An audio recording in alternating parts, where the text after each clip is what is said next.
Hello बच्चों, कैसे हो। आज मैं आपको एक बहुत ही मज़ेदार कहानी सुनाने जा रही हूँ। एक ऐसी कहानी जिसे सुनकर आप हंसते हंसते लोटपोट हो जाओगे। और उस कहानी का नाम पता है क्या है? टपका। टपका यानी जब पानी बूंद बूंद करके गिरता है उसे हम टपका कहते हैं। तो चलिए शुरू करते हैं कहानी को। एक बार धनिया नाम का एक धोबी था। धोबी पता है ना आपको कौन होता है? जो लोगों के कपड़े धोने का काम करता है। उसका भी यही काम था और वह बस्ती के बाहर एक झोंपड़ी में रहता था। धोबी की जो झोंपड़ी थी वो बहुत ही पुरानी थी और जब सावन भादों की जोरदार बारिश हो रही थी तो उसे हर समय टपके का डर बना रहता था। बता सकते हो आप कि उसे टपके का डर क्यों बना रहता था भला? इसलिए क्योंकि जब टपका कपड़ों पर गिर जाए तो उसके लिए बहुत ही परेशानी, बहुत ही भारी आफत आ जाती थी। क्योंकि टपके का दाग धुलता नहीं था, चाहे कितना ही साफ कर ले कपड़े को वह साफ नहीं होता था।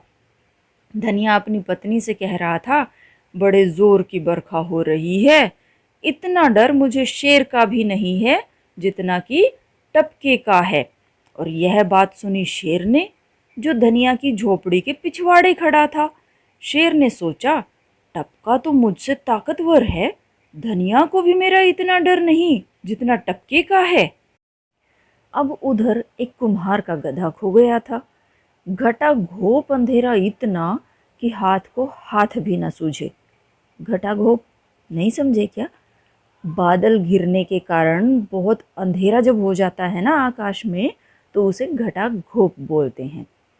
कुम्हार अपने गधे को खोजता आ गया धनिया के पिछवाड़े। अंधेरे में उसका हाथ शेर पर पड़ा। उसने सोचा कि उसका गधा ही खड़ा है। उस पर चढ़ बैठा और उसके कान पकड़ लिए। कड़क कर बोला, गधे के बच्चे, यहाँ छिपा खड़ा है, तेरी ऐसी गति बनाऊंगा कि याद करे सारी उम्र। शेर ने सोचा, आ गया टपका, अब खैर नहीं। वह सरपट दौड़ा। कुम्हार ने मन ही मन सोचा, यह गधा मेरे गधे जैसा तो नहीं है, वह तो मरियल सा था, लेकिन यह तो मोटा ताजा है, बिजली की तरह दौड़ता है। खूब हाथ लगा। शेर जंगल की तरफ दौड़ता जा रहा था। सहसा बिजली चमकी। कुम्हार ने गौर से देखा।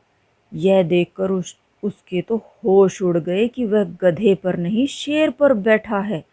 उधर शेर था कि तेजी से भागा चला जा रहा था। अजीब बात थी कि शेर कुम्हार से डर रहा था और कुम्हार शेर से। है ना मजे की बात, दोनों एक दूसरे से ही डर रहे थे। कुम्हार सोच रहा था कैसे जान बचे। रास्ते में एक बरगद का पेड़ था, उसकी दाढ़ी धरती तक लटक रही थी।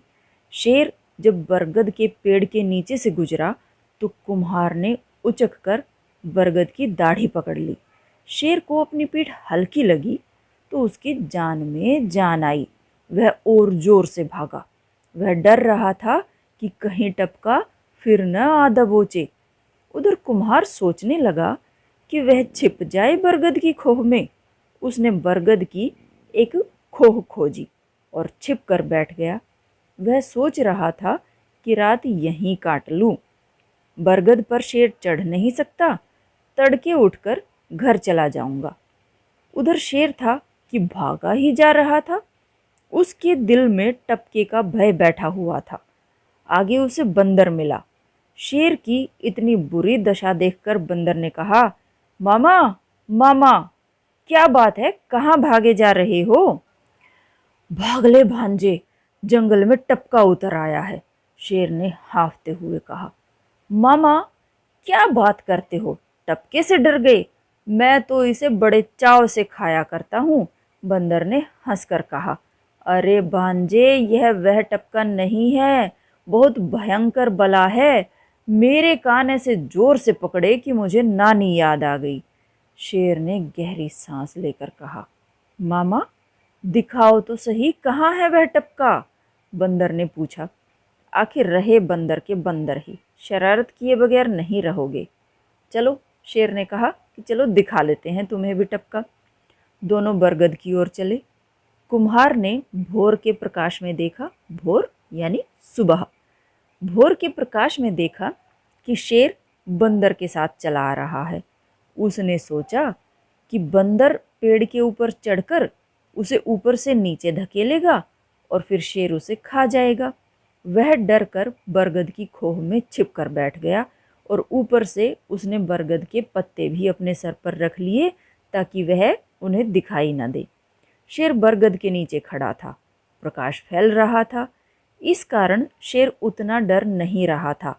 रात को इसलिए ज़्यादा डर रहा था क्योंकि घटाघोप अंधेरा था, बहुत ज़्यादा ही अंधेरा था, इसलिए शेर रात को ज़्यादा डर रहा था। सोचता था कि टपका आ ही गया तो भाग खड़ा होऊंगा। बंदर चढ़ गया बरगद के पेड़ पर।